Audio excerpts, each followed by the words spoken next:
L'hôpital de jour est un hôpital de jour de réadaptation gériatrique qui propose de prendre en charge donc, des personnes malades et leurs aidants, essentiellement afin de prévenir les situations de crise et de rupture qu'on voit très fréquemment dans l'évolution de la maladie quand les personnes ne sont pas suivies de manière très rapprochée.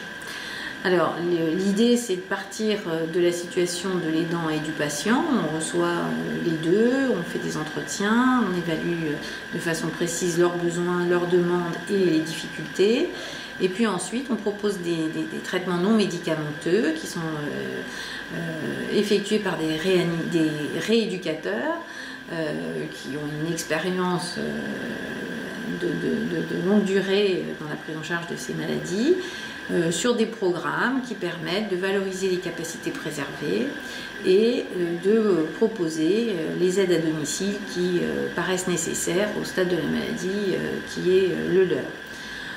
Donc nous avons une ergothérapeute, une psychomotricienne, une orthophoniste, une psychologue, une infirmière et nous utilisons aussi beaucoup la musicothérapie et l'art-thérapie. Nous avons une musicothérapeute et une art-thérapeute à mi-temps qui, elles aussi, sont des rééducateurs, même s'ils ne sont pas reconnus, ces professions ne sont pas encore reconnues comme des rééducateurs, mais on voit bien que la musique permet d'aider les personnes à développer leurs outils de communication, le langage, et apporte un bien-être qui va ensuite être ressenti de manière très appréciable par les aidants à domicile.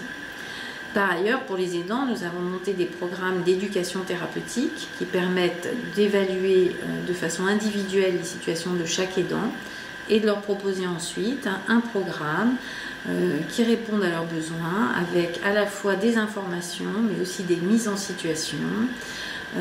De manière individuelle. De manière individuelle ou collective, puisqu'on s'aperçoit que quand même l'immense majorité des aidants rencontrent les mêmes difficultés, donc il y a des choses qui peuvent être collectives, et puis l'effet groupe est souvent très bénéfique puisqu'il permet de partager un petit peu son expérience et de plus se sentir seul, isolé face à une maladie qui parfois est un grand mystère. Donc l'association de séances collectives et d'entretien individuel paraît tout à fait adaptée à cette situation. Donc 8 séances sont proposées à ces aidants, elles sont complémentaires, elles nécessitent un engagement.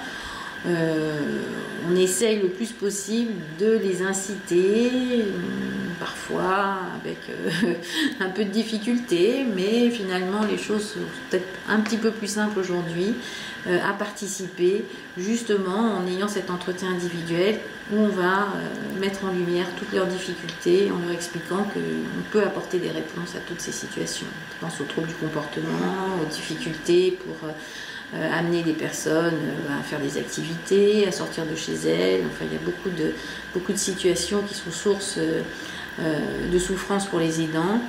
Et donc, je pense que c'est assez simple de les amener à suivre les programmes quand on leur explique qu'ils vont trouver toutes les réponses à leurs questions au sein de ces réunions. D'accord.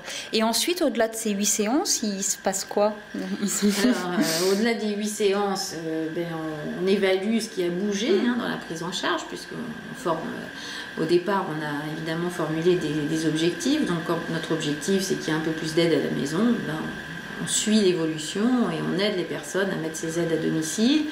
Et en fin de séjour, puisque les patients restent chez nous 3 mois à 6 mois maximum, eh bien on s'attache à vérifier que tout a été mis en œuvre tel qu'on avait suggéré au départ.